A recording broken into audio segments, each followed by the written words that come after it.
नमस्कार दोस्तों, मेरा नाम है महेश और स्वागत है आपका अपने चैनल भक्तिमय रस पर।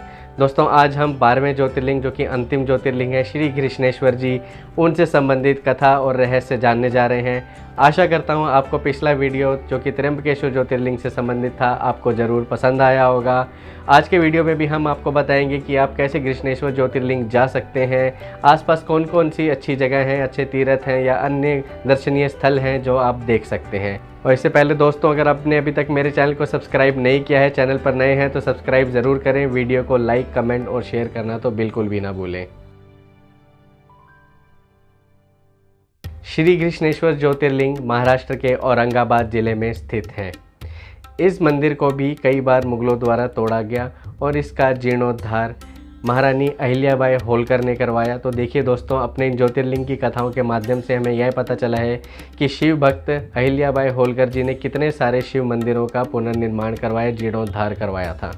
तो आइए अब देखते हैं कि क्या कथा है, क्या रहस्य है श्री कृष्णेश्वर ज्योतिर्लिंग का। सुधर्मा नामक एक शिव भक्त ब्राह्मण थे। वह अपनी पत्नी सुदेहा के साथ बड़े आनंद प्रमोद से रहा करते थे।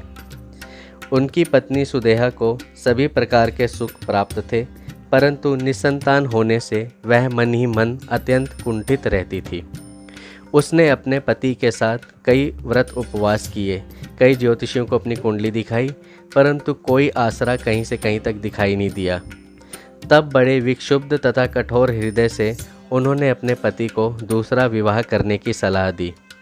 पति के ना मानने पर भी उन्होंने अपने पति को बड़े प्रेम से समझाया तथा अपनी ही बहन कृष्णा से उनकी शादी करवा दी।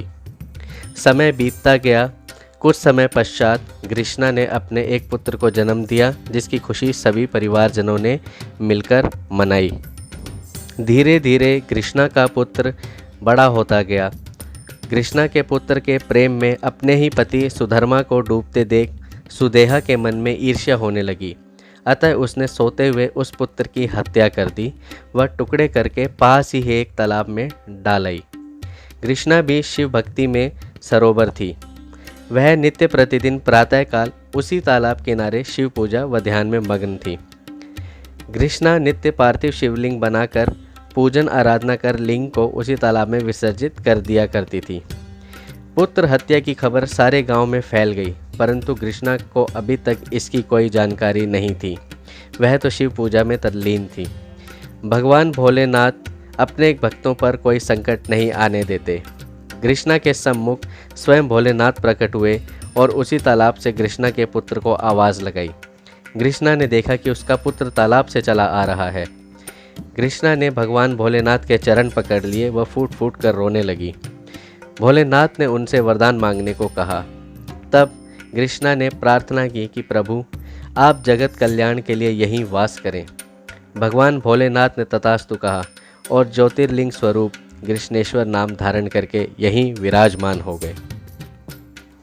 कहा जाता है कि मनुष्य अथवा प्राणी भोलेनाथ के इस कृष्णेश्वर ज्योतिर्लिंग के दर्शन, वंदन व पूजन करता है, वह इस क्षेत्र तीर्थ में आता है, उसे किसी भी प्रकार की आँच नहीं आती।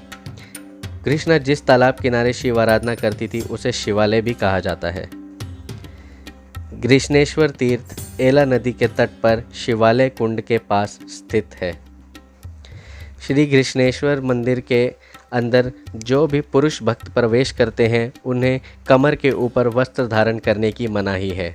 अतः धोती बांधकर स्वच्छ मन से कृष्णेश्वर नाथ की पूजा व दर्शन करने का प्रावधान है। इनका दूध, दही, घृत, शहद व शक्कर के पंचामृत से अभिषेक किया जाता है तथा बेलपत्र अर्पित किया जाता है। मंदिर के परिसर से कुछ दूरी पर श्री गणेश जी का मंदिर भी है। इन्हें लक्ष्य विनायक कहा जाता है तथा ये मंदिर 21 पीठों में से एक है। यहाँ अनेक देवताओं के पावन दर्शन लाभ होते हैं। श्री कृष्णेश्वर मंदिर के कपाट प्रातः 5 बजे खुल जाते हैं तथा रात्रि 8 बजे बंद हो जाते हैं। मुख्य मंदिर में महिलाओं का प्रवेश वर्जित है। दोपहर 12 बजे से 1 बजे के मध्य मंदिर बंद रहता है। आसपास के दर्शनीय स्थलों में एलोरा गुफाएं, विंड मिल मतलब पवन चक्की, सिद्धार्थ उद्यान, सोनेरी महल, दौलताबाद किला इत्यादि घूमने की जगह है। श्री गृष्णेश्वर ज्योतिर्लिंग आने के लिए अगर आप शिरडी से आ रहे हैं तो आप वहां से टैक्सी करके या फिर लोकल शिरडी की जो बसें चलती हैं महाराष्ट्र ट्रांसपोर्ट की, उनके द्वारा आप जा सकते हैं। वह बसें आपको अन्य दर्शनीय स्थल जैसे कि दौलताबाद किला और एलोरा गुफाएं भी दर्शन कराती हैं। यह जगह शिरडी से लगभग 125 किलोमीटर की दूरी पर है और जाने में वहाँ 2 से 2.5 घंटे का समय लगता है। रास्ते में आप शनि शिंगणापुर के दर्शन के लिए भी जा सकते हैं, तो आप एक दिन में एलोरा गुफा, शनि शिंगणापुर और श्री गृष्णेश्वर तीर्थ के दर्शन कर सकते हैं। टैक्सी भी सर्विस की ज़्यादा महंगी नहीं है, तकरीबन 2 से 2.5 हज़ार में वो आपको यहाँ के दर्शन कराकर वापस भी ले आते हैं। रास्ते में भारत का एकमात्र लेटे हुए हनुमान जी का मंदिर भी आता है, आप चाहें तो उसके दर्शन भी कर सकते हैं। अगर आप शिरडी से आ रहे हैं तो ये सारे दर्शन आप एक दिन में कर पाएंगे अगर आप सुबह टाइम से निकलें, अन्यथा आप अगर कहीं बाहर से भी आ रहे हैं तो भी मात्र 2 दिनों में आप ये सारे स्थानों पर जा सकते हैं।